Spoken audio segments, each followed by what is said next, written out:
when I want to duplicate something in Figma. It could be a text, could be a set of words, could be a picture, and I want to duplicate it. But I'm not going to do this like you might approach it in a program such as Microsoft Word or PowerPoint, in which you would do a copy-paste. Instead, I'm going to duplicate. So, first of all, I'm going to have my object selected. And if I am on an Apple product, a Mac, I would then click Command D. So Command D, and I'm going to hold these down at the same time.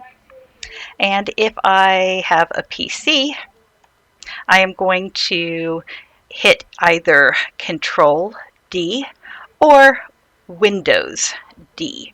Depends what kind of keyboard you have, which one I would click on.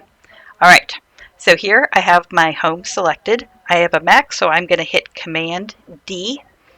And now I'm going to pull this out because I have a duplicated one. Now I have these kind of set up in a line, and you can see Figma has these red lines that help me to place it. If I want to continue to have more that are placed in this, that are aligned in a line, I could do this again, Command D, and it will put another one there, or Command D and another one. It's just automatically placing them for me. However, if I went back to this first one and said Command D, I would have to pull that one out because I'm not following the logic of how it was setting up these other ones. I use Command D all the time. Hopefully you will as well. Now it's your turn to duplicate. So let's go ahead and take this home button, and remember Command D on a Mac, or Control D, or the Windows key D. And we do that, and if we've done it, then we can pull it out like that.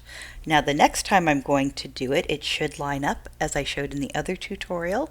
There we go. Okay, so we got that. And let's also just try, let's duplicate one of your shapes. So in this case, I'm going to do the rectangle, and again, Command D or Control D, and move it out. So you go ahead and do the duplicate on a word here, and also duplicate a shape.